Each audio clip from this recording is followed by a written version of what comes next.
Hello, my name is Elena, and this is another video in the series dedicated to data distribution across partitions in Apache Kafka. In the previous video, we discussed the options we have for data distribution. Now we need some motivation to select a good strategy, and nothing adds a better motivation than seeing what happens when the things go wrong. And by far the biggest challenge you will run into is unbalanced partitions. Imagine we have a topic with 6 partitions and data distribution for some reason didn't go that evenly. Let's see how this will affect the system, starting with the producers. And funnily enough, problems resulting from a bad data distribution are often overlooked as they are not easily visible from the producer's point of view. Yet there are certain issues you might experience. For example, if a producer has to send the majority of data to the same partition again and again, and the producer waits for acknowledgement, this will slow down the producer as well. Producer will have to keep more data locally before sending it, potentially having issues with the storage and performance. However, most of the time, producers are the least victims, especially if we compare it to all the troubles that brokers and consumers run into. And to understand what is happening on the broker side, let's look at how data is written there. Each broker will contain multiple folders stored on the disks, and each of these folders correspond to an individual partition. A folder will contain files, segments with records. Writing data into a partition means adding data to an existing file or creating a new file from time to time. When we have a hot partition, this will mean a heavy load on the file system of the broker.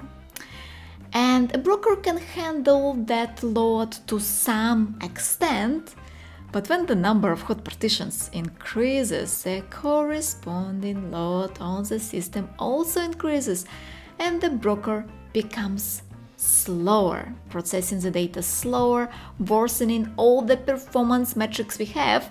And the sad reality is that not only it will affect the hot partitions which are stored on this broker, but everything, all the partitions, all the replica will be slower on this broker, and this is not good at all.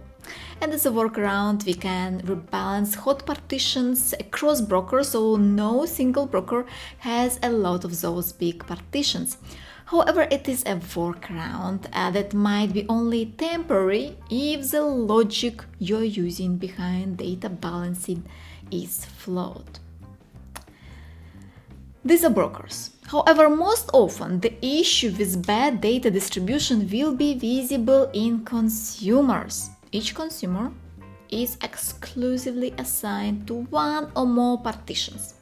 If we scale this to the maximum, each consumer will be responsible for one partition, as in this picture. And if one of the partitions gets significantly more data flow, the dedicated consumer, when reading this data, will also require more resources. You cannot add more nodes to handle data from the same partition. 1-to-1 is the maximum. So the only easy solution you will have, or kind of easy solution, will be to increase the size of the nodes for consumers, so to scale vertically. First of all, vertical scaling has its limitation. But secondly, if you use some automated orchestration tools such as Kubernetes, you would normally rely on the same type of instances for each of the nodes. However, this will mean that you will need to update those types of instances and use pretty big size for the nodes for all the consumers just because of one single hot partition, even though you know perfectly well that most of the nodes will be underutilizing that power. And even then, even if your node will be able to handle that amount of data, you will still experience increased lag. But the worst comes when the node struggles with a load, when the consumer can't really handle that amount of data. And that what happens is that the node that uses too much memory or too much CPU will be killed with out-of-memory killer. Then the new node starts such a happy and fresh, ready to jump and handle all that load. But later that new node is also killed because it tries to consume too much data. And it goes on, and this is just a disaster. But why all of this happening? And more importantly, how we can prevent this issue of unbalanced partitions? Continue watching, we'll cover this in the next video. Leave any questions or comments you have in the comment section below, and if you enjoyed this video, please like and subscribe to the channel.